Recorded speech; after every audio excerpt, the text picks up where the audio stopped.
Je viens de voir Bassus Ophidius, cet excellent homme. Il est brisé et lutte contre l'âge. Mais la charge qui pèse sur lui est trop lourde pour être soulevée. La vieillesse l'accable à présent de tout son poids. Tu sais qu'il a toujours eu un corps faible et desséché. Longtemps il a maintenu l'édifice en l'état, ou plus exactement il a fait des ajustements, mais tout d'un coup, toutes ses forces sont lâchées. Dans un bateau qui prend l'eau, on bouche une ou deux fissures, mais lorsqu'il se met à craquer et à céder en de multiples endroits, c'est l'effondrement sans recours possible. De même, chez un vieillard, on peut jusqu'à un certain point soutenir et renforcer les points faibles. Mais lorsque tous les murs dans un bâtiment délabré se fendent et que l'un se désagrège tandis que l'autre est en réparation, il faut alors chercher le meilleur moyen de faire sa sortie.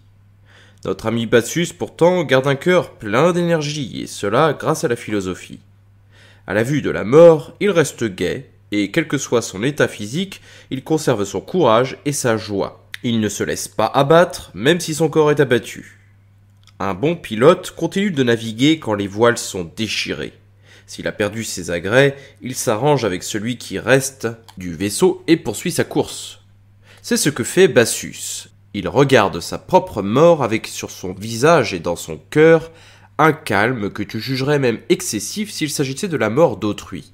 C'est une grande affaire, Lucilius, et qui demande un long apprentissage que de partir sereinement quand sonne l'heure inévitable. D'autres genres de morts laissent place à l'espoir.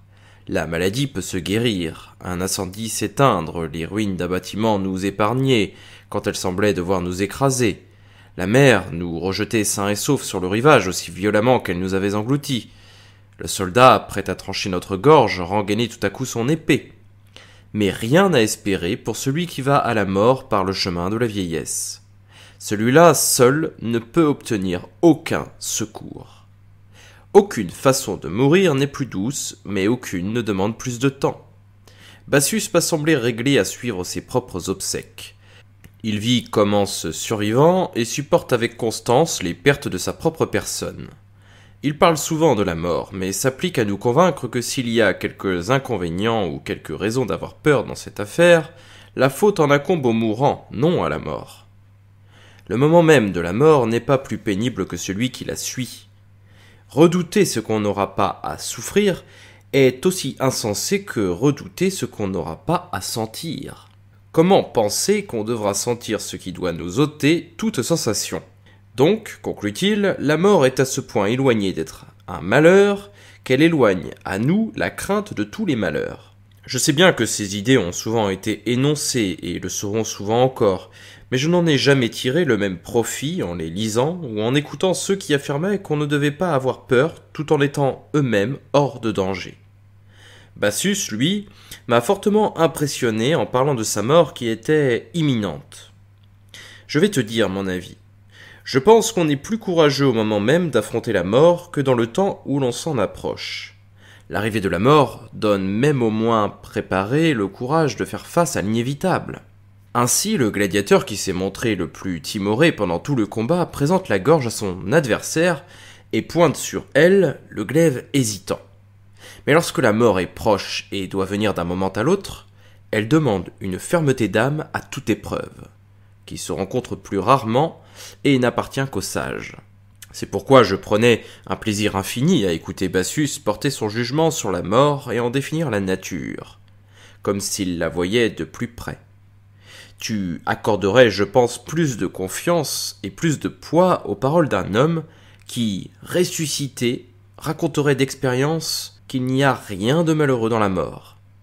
Pour parler du trouble qu'occasionne son approche, les mieux qualifiés sont ceux qui se sont tenus près d'elle, qui l'ont vu venir et l'ont reçu.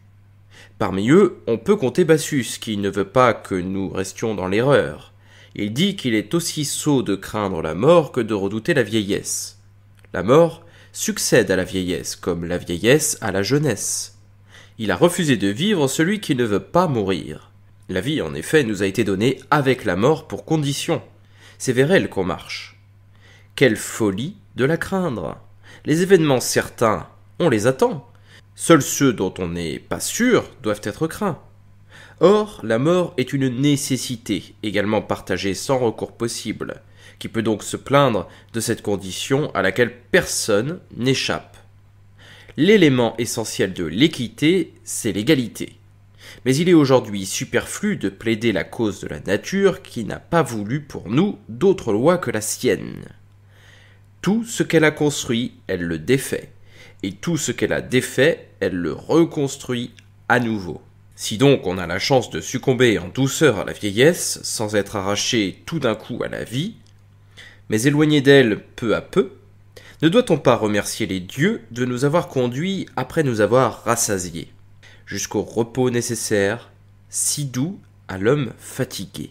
On voit des gens souhaiter la mort, et cela avec plus d'ardeur qu'on en met à demander la vie.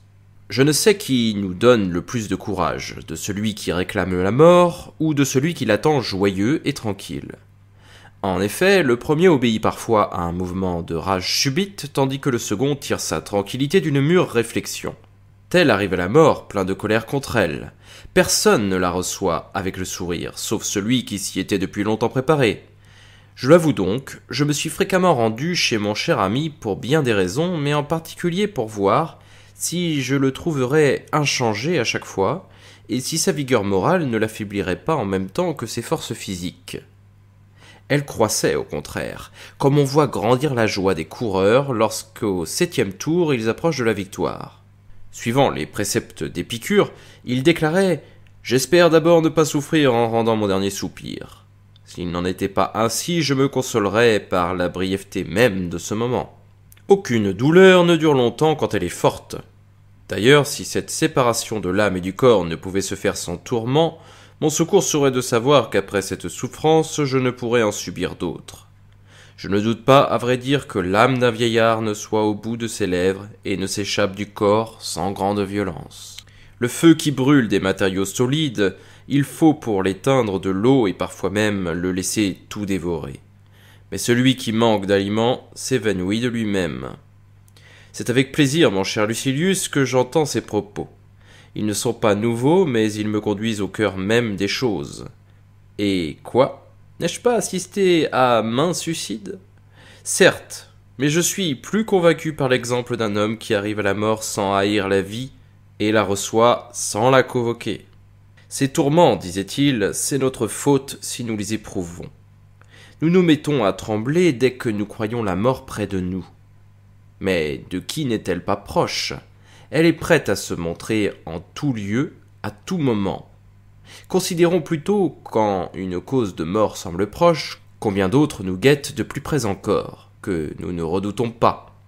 Un ennemi nous menaçait, une indigestion le prend, et nous voilà sauvés.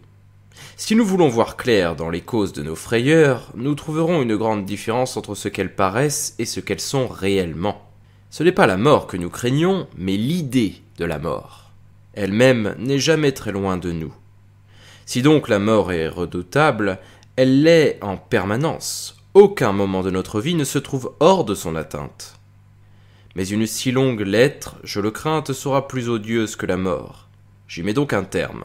En tout cas, pour ne jamais craindre la mort, songe-y sans cesse. Adieu.